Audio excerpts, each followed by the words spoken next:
Welcome, everybody, to today's Building My Legacy podcast. I have with me Samantha Kozuch. She is a coach for entrepreneurs, for people who are really trying to grow their social media and to get a handle on how you can use it to be an influencer. So, Samantha, just so people get a sense as to who you really are, can you share your story and how you got started? Sure. Hi, Lois. Thank you so much for having me on your podcast. Super excited to be here and share so many tips along my journey. So, I honestly first got started when Instagram and YouTube and Facebook just kind of started making appearance in our world that we live in today. So, when I first got started, it was literally me just showing up and sharing my story, my process, what I was doing for myself in the health and fitness industry. And then from there, as I was just really just like posting and not really having a purpose to it, I didn't have a master plan of coming on the platforms, being an influencer. This is before what Instagram and Facebook and YouTube is today. But as I started just posting what I was doing for myself, others started coming to me asking me for help with their health and fitness and asking me how did I get abs or how did I train in the gym. And when I was sharing my story, I didn't really know myself. I was actually following a lot of YouTubers at the time and really turning to fitness magazines when magazines were actually a thing. So from there, I really started to take on this entrepreneurial mindset of, okay, well, people are asking me for this and I'm just going to share more. And it got to a point where people were asking me the same questions all the time about health and fitness. And I was like, you know what? I'm honestly kind of tired of responding to the same question, texting it out on my phone or on a keyboard on YouTube, like sharing this stuff. And I was like, okay, well, I kind of see some other people creating like these programs and these methods of like sharing guides and things like that. So I started developing my own from there. And then from there, just started putting those out pretty much for free. And I started just cultivating this whole group of followers that I really didn't know what to do with. And from there, I just kind of educated myself and turned to YouTube. And at the time, it was really only like Tony Robbins and stuff like that. There wasn't all the personal development and business coaches that there are today. So I really had to do my own due diligence with learning how to, what to do with what I'd kind of created but on quote unquote accident. And as I started doing this, I tapped more into social media and growing my influence and my business and selling now programs. And from there, people started coming to me asking me, "Hey Sam, how did you grow your platform? How did you become a quote unquote now the term influencer that had all of a sudden popped up a few years ago? Can you teach me how to do that too?" So then I pivoted into teaching other fitness professionals and influencers how to monetize their social media accounts and how to grow it. And then fast forward after a year of doing that, other entrepreneurs and other business owners or people that wanted to step into business ownership came to me asking me, "Hey, I'm not an influencer, I'm not in fitness, but can you help me too?" And for me, it's kind of like the same strategy for everyone across the board. So it was really easy for me to step into being an online business coach and social media strategist for entrepreneurs and business owners. And now, fast forward to today, that is what I teach. I teach entrepreneurs how to use social media as a platform, as a funnel, as a list builder to grow, launch, and create their online programs, coaching programs, and physical products to monetize their social media accounts. So that is what I do today, here in a nutshell.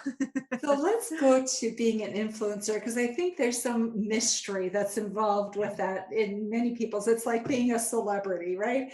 How do you become an influencer? And if somebody's going to think about it, let's talk about the top 5 things you should do.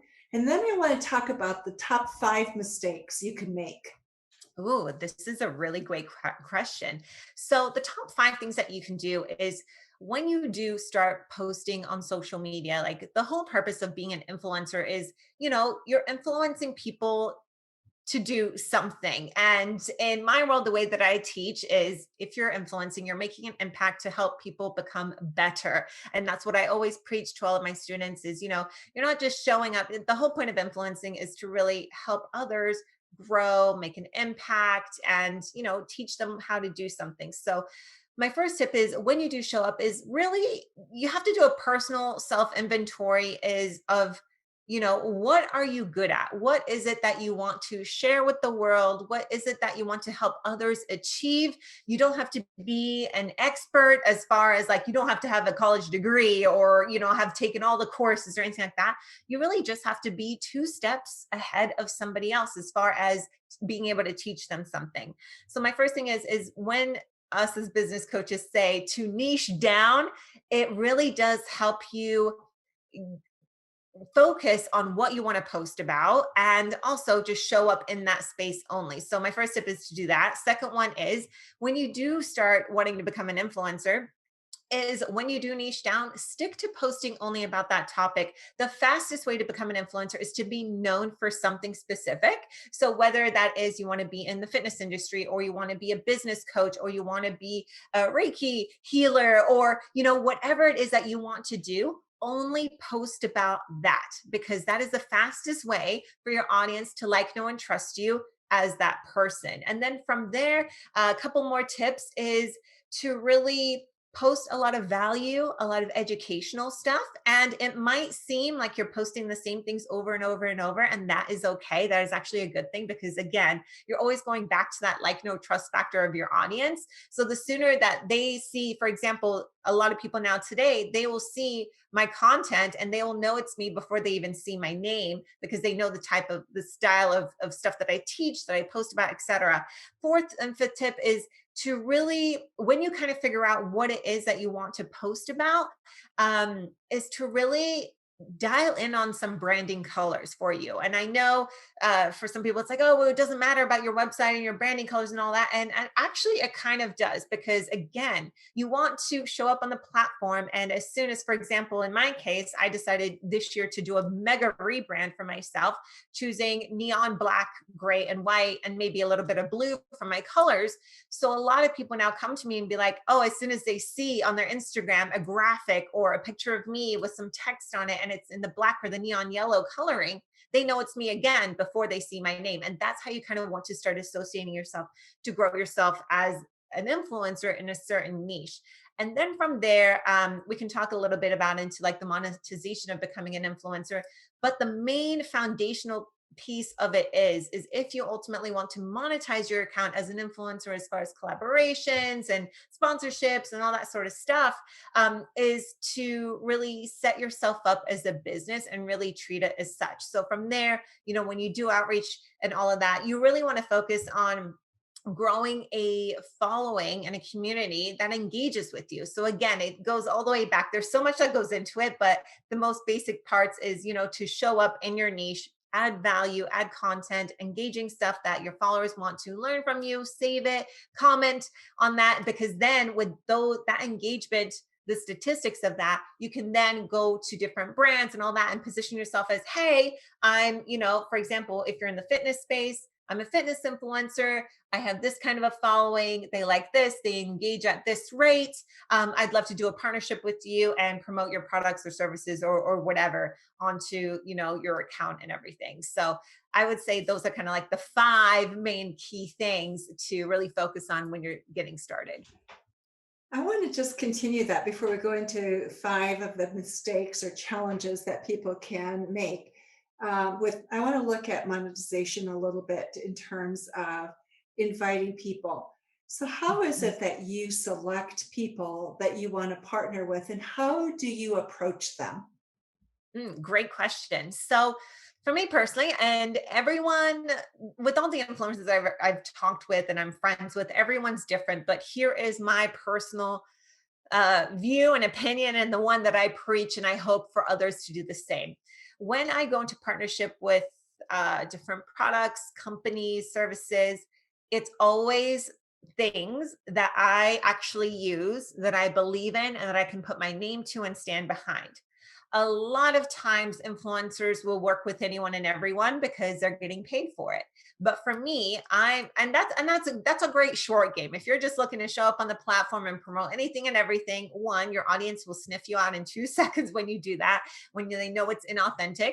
But for me, I've been in this for the long game. I know that anytime I share anything with my audience and promote anything or recommend anything, regardless if I'm actually getting paid or not, it is something that I full-heartedly believe in, I actually use, and that's my rule of thumb. Because there have been many times over my 10 years of being on the platform where companies have come to me and they've wanted to pay me a lot of money, but it's a product that sucks. It's a product that I definitely wouldn't use. And it's something that I just don't feel ever aligned with, because at the end of the day, I truly believe in that, what goes around comes around. And I spent a lot of time in growing my audience and creating that like, know, and trust factor with them, that the last thing I would ever want is to, promote something to them that, that they might go out and buy and know, oh, this doesn't work, or this is crappy quality or whatever. And I'm here online saying, oh my God, it's so great and wonderful, and I use it. I just could never show up in that case. So So that's let kind of me my, ask you, as an yeah. influencer, what do you think about partnerships and getting people to be a part of what you do? What percentage of your income can you realistically think comes from those partnerships? Well, it totally depends on the person. When I was strictly fitness influencing, I was making six figures as an influencer because I had built up my following. I had an incredible following, and the brands that I worked with, I did really strategic partnerships. So, for example, I didn't go and promote five different fitness workout company brands. I worked with one, and we sat down and had a meeting and strategized, hey, I'm going to be a part of your brand. I'm going to shoot a lot of content for you. I'm in this for the long haul with you. So we had, yearly contracts. So you can be as strategic as you want with it, because at the end of the day, like it just depends on how you treat it, as you treat it just like any other business. Sure. So that's kind of how I did it. But there are cases, like, for example, now today as a business coach, right now to date, I have one partnership. But as I was moving into my new niche of just being a business coach, I was letting go of fitness partnerships because it no longer served my current audience. So it just depends on where you're at with your business. How much income do you desire to make from fitness influencing? And also, how does it tie back to your business as well? Because here's something to keep in mind. Usually when you have a contract with any sort of brand or company, there's always some sort of requirements, whether it's you have to post once a week, twice a week, three times a month. So how you want to make sure that, your feed or your monthly schedule of what you're posting about. For example, if I'm trying to, have a launch or sell my programs or products or et cetera, how much of the feed space and the story space is dedicated to my business versus somebody else's. So it's something to keep in mind as well, because some brands, they try to also take advantage of Sure. influencers and say, hey, you have to post every single day. You need to have our link in your bio, and you're basically a, quote unquote slave to them. So you have to be smart and realistic with, okay, what are your goals? Is it to be a full-time influencer, which is great. A lot of people make a lot of money selling other people's products and none of their own. But if you're trying to grow your own business and have supplemental income, then just make sure when you go into those strategic partnerships, really take a look at, okay, what's required of me? How many other brands am I working with? What's realistic for me to show up in my authentic self and share my message versus somebody else's? Okay, so now let's go back to where we started. Five Yeah. mistakes that you see people making all the time. Oh my goodness, five mistakes. So the first one is because this is so apparent. I get tons of DMs to this day, so I'm sure other people are struggling with getting the same message and maybe getting caught up in it. Is do not buy or automate anything with your social media. So that means do not buy followers, do not subscribe to any bots or anything that will perform any sort of engagement on your behalf. This is the fastest way to ruin your account. And so that is my biggest tip: is do not Why, buy anything. why do you say it's the fastest way to ruin your account?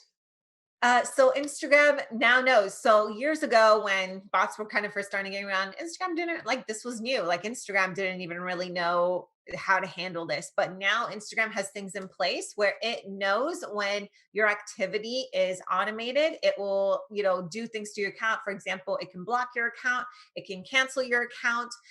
So it's like you build up strikes against your account. So if you've done it in the past, or if you're currently doing it and you're listening to this podcast, I highly recommend, as soon as you're done listening, go delete and unsubscribe and cancel those automations, because there is a way to recover your account from that. It's going to take time to just like manually be a user of it.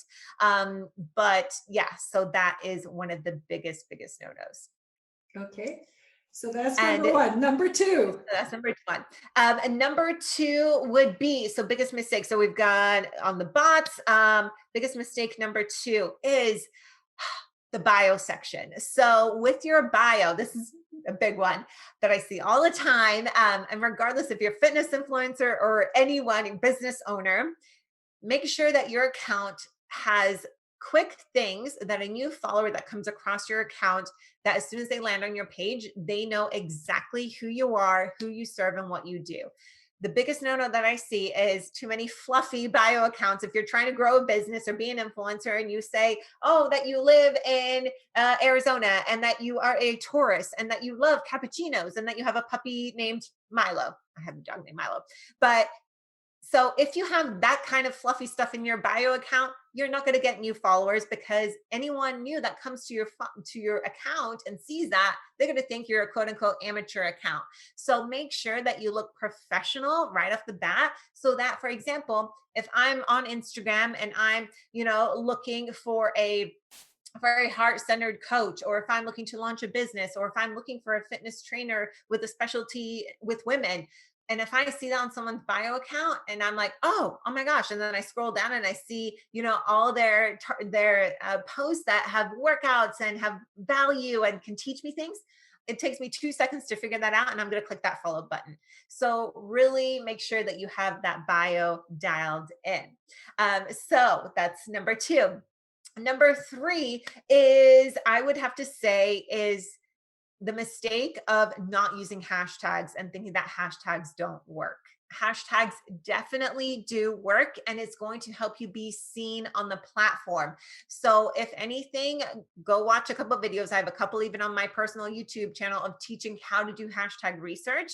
You cannot just go in and post any sort of hashtag like hashtag love or hashtag follow for follow. No, those are not going to work. And also some hashtags are banned. So, and some really popular hashtags as well. So when you use those, your photos will never get seen. So make sure that you do some diligence on learning hashtag research, because that is the fastest way to get leverage using Instagram account and be seen on the explore page, on the search pages, on the hashtag aggregated pages, because today you can actually follow hashtags. So just because someone isn't following you, they could be following a hashtag like hashtag at home workouts, and your workout video or whatever it is that you post might show up in that person's feed, and then they see you and they're like, oh, actually I want to follow this person because they have really cool at home workouts. So really trying to leverage that and learn that part of the process is a really good idea. So that is number three. Number four is just posting anything and everything to your feed. Again, be strategic, really stick to your niche. I know that a lot of people, they want to share every single part of their life story, but if you're really trying to grow your Instagram account fast, if you're trying to become an expert, whether it's in your business as an influencer, anything, you have to be very strategic with what you post. And that is always thinking about your ideal client, your ideal avatar, your ideal customer. What do they want to see? What do they want to learn? What are they going to get value from? What are they going to share? What are they going to save? What are they going to bookmark? So really think about that. I would say if you want to really post about your family vacation or your dog or anything like that, use the stories. You can post anything on everything on stories. It's 24 hours, and you can bring people into your life that way. But I would strictly keep the feed as niched as possible, because again, remember, when that new person comes to your page for the first time and they read your bio and they like what they see, and then they see a bunch of content that they can learn from, that they can share, that they can bookmark, that's when you're going to win over new followers. So that is a big one, is be really strategic with your feed. And then number 5, the biggest mistake that I see is, oh, this is a good one, not treating your highlights like a business. So again, if you are trying to grow your business, get more customers, selling influencer, uh, treat your highlights like the menu section of your website. So you should have an about me. You should have a testimonials. You should have a how to work with you. You should have one about if you have a program, a product, a service, have a highlight talking all about that and how someone can work with you, how someone can enroll with you, how someone could buy from you. Have that. And then also some behind the scenes of you as either as an influencer or you as a coach or a business owner. Show behind the scenes of your office, show behind the scenes of your team, show how you work with people. Have you had any speaking engagements? Are you on any podcasts? Show people that when they consider working with you, how is it going to be? How is it going to feel? So really being strategic with those highlights. And again, not posting the fluffy stuff, like unless you're a fitness influencer, no one cares about your outfit of the day if you're trying to sell a coaching program or, just things like that. So be really strategic with your highlights as well, because at the end of the day, the overall biggest mistake that I see with people trying to be an influencer, trying to grow their business using Instagram is they are just not treating it like a business. Like if you want to just post anything and everything, go create a second account. Go create that if you want. But honestly, it takes a certain switch that really has to just like turn for you to be like, okay, is this going to make sense? The only thing you have to think about is this going to help my ideal client and customer? Is this going to help convert them from a no to a yes, or from a consideration standpoint to a purchase? Like if you can say, yes, this is going to help someone, this is going to add value to someone's life, this is going to educate someone, this is going to convert somebody, then post it. If you cannot say yes to those questions, leave it for the stories or don't post it at all. Got it. That's wonderful advice, actually. Wonderful. Tell me something. You talk about having an experience that really made you hone in on rituals Mhm. and that allow you to be effective. Would you share a little bit about that, please? Yeah, I'd love to share this story. This is a story that I've actually just recently started sharing because I'm finally owning it. So I hope by sharing this to your listeners, maybe someone can resonate with this and help them step into their higher self and who they're truly meant to be and their purpose on this earth in this lifetime. So about 5-6 years ago, um, when I was getting started in influencing, I also had a video production company. So that was like my other side business. But I was doing really well for myself. Like when I say I was, making 6 figures a year and, doing really well with all this stuff, I really was. And I was in my mid 20s and life was great. I lived a really good lifestyle and, it was the work hard, play hard mentality. And there was one night it was a typical weekend out with my friends. And I knew at that point in my life that I was meant for more. I was living in Arizona at the time, and I always had dreams of moving to LA, moving to California. Of course, I was a fitness influencer. I was in the fitness industry. I traveled a lot to LA and Vegas for work, for modeling, and all this sort of stuff. But I was always too scared. But my inner self was always like, you need to move. You need to leave Arizona. It's time. You're a big girl now. Like you can escape. You can get out of this nest, not escape, but just like move, make the big move. And I just kept ignoring it because I was like, life is good. Like I'm doing well. I'm doing great. I'm having fun. Why?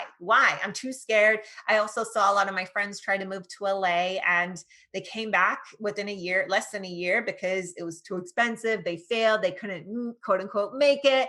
And that was also for me like, oh my gosh, like why should I go try? Life is good. Why should I go try and do something where there's a big chance I'm going to fail and come back and be, ashamed of that failure? So all this is happening. This has been going on for a couple months now. And I went out one night, typical weekend out. And so we're at a bar drinking with a bunch of my girlfriends and stuff. And I all of a sudden had started not feeling good. And this was very early in the evening. Like at that age, I could party for a very long time, drink a lot. It was no big thing. But immediately after drink number 2, I was like, I gotta go. So I went to the back of the bar to the door guy, which was a good friend of mine. I knew everyone in that city anyways. Typical weekend out. I was like, hey, I don't feel good. Like, I just need to go home. I need to get put in a cab. Like, can you just get me a cab? He didn't really think anything of it because he's used to me always like being around and being the, oh, Sam party girl, whatever. He put me in a cab. I go to my apartment, which is literally 4 minutes away from this place, and pull in. And that's where a lot of things get very blurry very quickly. What I do remember is I didn't have my purse or wallet to pay for this literally $5 cab ride home.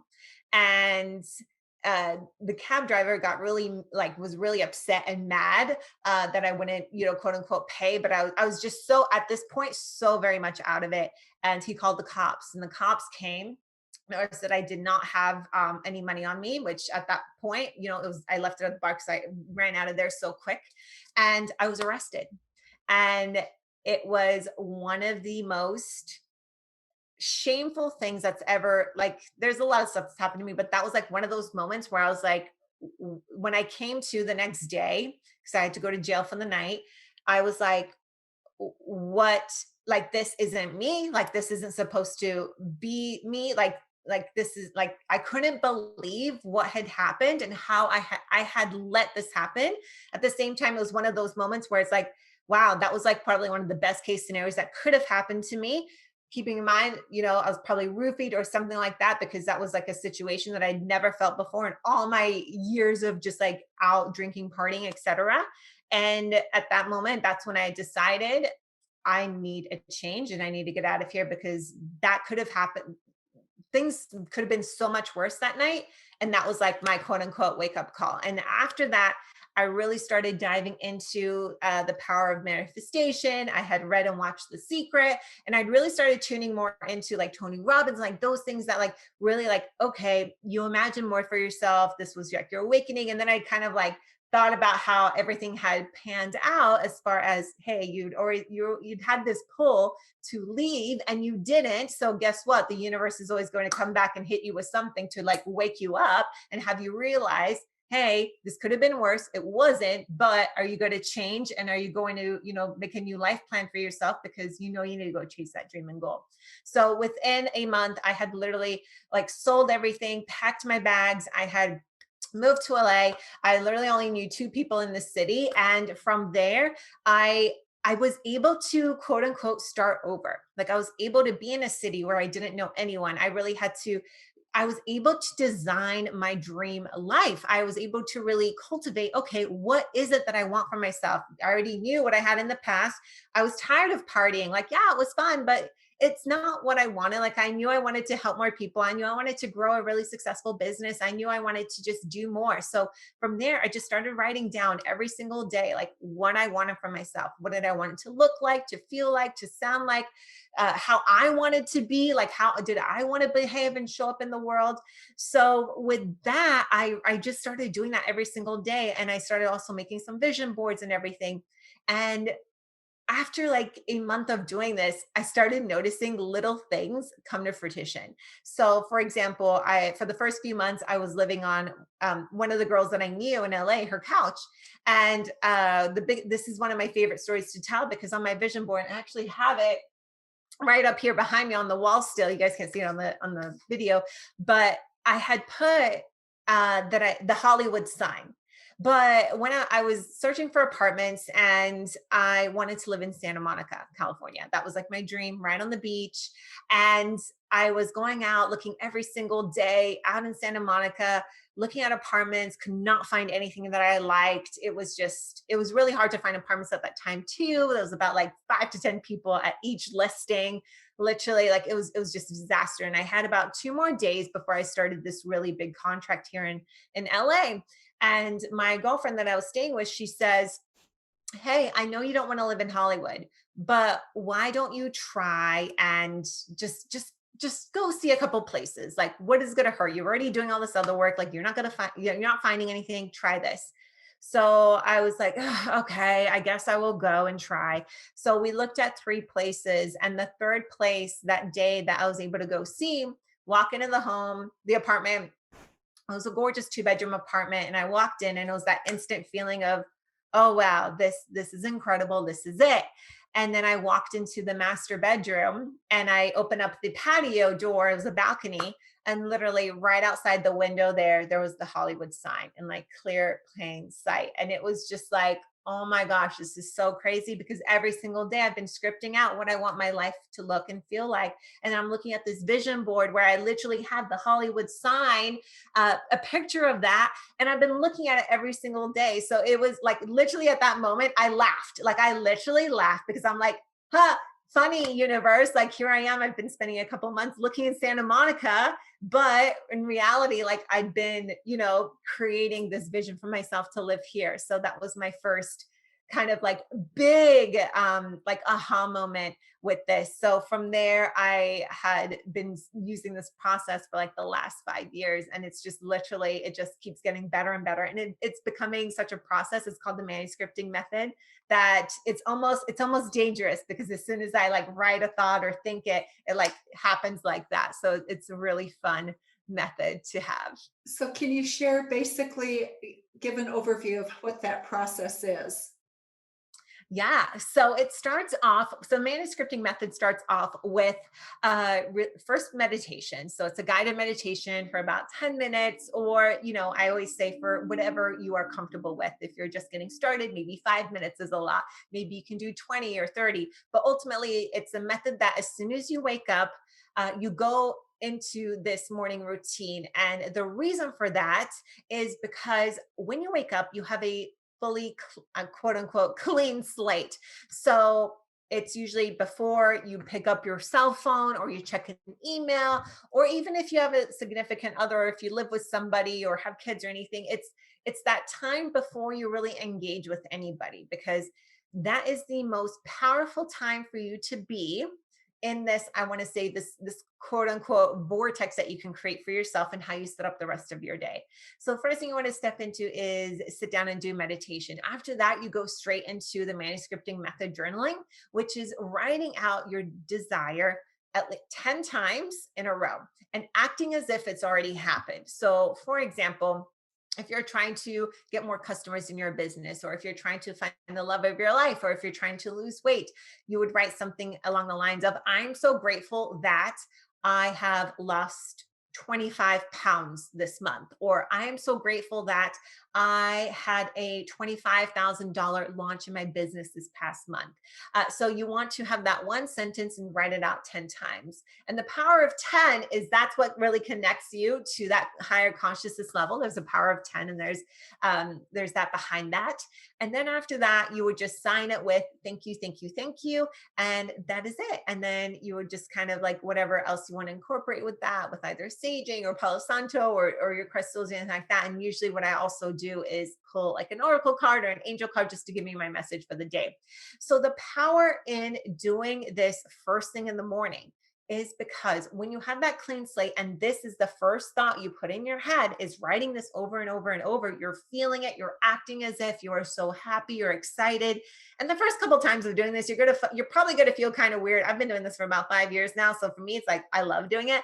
But when I teach someone new and they kind of like report back to me and say, hey, this is kind of feeling weird. Like I feel kind of dumb doing this.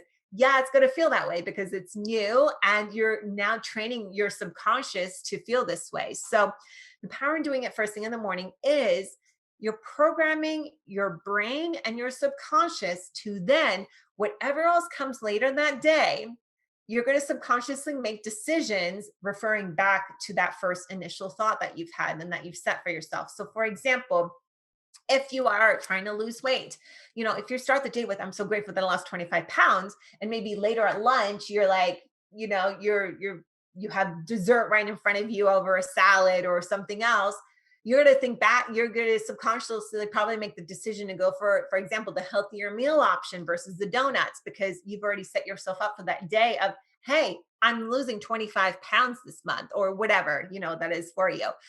So you're making those subconscious decisions. And the same thing goes for business. And you're starting in that positive mindset. Because how many times do we wake up in the morning and most of us, we're using our cell phones as our alarm or something like that. And the first thing you see is a text message that comes in that might be negative, or an email that comes in, or something on Instagram that just makes you upset or whatever. We start off with all this like outside negative energy for the most part. And when you start off in that mindset first thing in the morning, it's so hard to get out of that. Like you can be the most professional manifestor or the most professional, like, stepping into your higher abundance and your positivity and all that. But still, if you're starting off the day in that state, it's really hard to just get out of it. And why even start, if you have a choice, why start off in that space versus, starting off in something that's really going to benefit you, help you grow, help you accelerate in your career, your business, your life goals, by doing like something like the Manuscripting Method. Samantha, our time is going very fast. And so I just want to ask you in closing, anything we've missed that you think is really important for people to know about or that you're passionate about that you want to share before we leave for this podcast? Yeah. So I just want to tell everyone listening to this that, you are truly the creator of your life. No matter where you are at right now in your life, your business, you can change it. And it doesn't take a lot to change it. It just takes baby little steps. So if you are looking to make a transformation, whether you think that you're stuck living in a certain city and you want to move, or if you're in a certain business or career path and you want to change it, do it. Listen to your intuition. It is so powerful. We are programmed and trained from a very young age to ignore it and think, oh, stop listening to the crazy thoughts in your head or in your heart or in your gut. No, that is really your intuition speaking to you to make a change, and you have the power to do that. And I highly recommend, if anyone does want to make that change, connect with me on Instagram, connect with me. I have some Facebook groups as well. The Manuscripting Method is truly a really great place to get started, especially if you're still trying to kind of figure out what it is that voice is trying to tell you before things go bad. Because I know that when you ignore your intuition, it's usually those tragic stories that I'm sure a lot of you have heard about. Mine was, getting arrested and having to deal with all of that mess. But at the same time, that's what got me to wake up and have me take charge of my life versus having, just being in this like state of, oh, whatever, life is good, life is fun. So I just recommend you, and I preach, you have the power to change whatever it is that you are going through and to step into that higher self. Samantha, on that note, thank you so much for being with us on Building My Legacy podcast today. Samantha, you have been wonderful. And for those of you who are listening, we will put some of this information in the show notes so you will know how to reach Samantha should you want to. And if you want further information, just let us know and we will get you in contact as well. So thank you very much. Thank you so much, Lois. Thank you for watching my video. Don't forget to like, subscribe, and click the bell button above. Leave comments. We'd love to hear what you think. And visit our other social media links as well. Thanks much.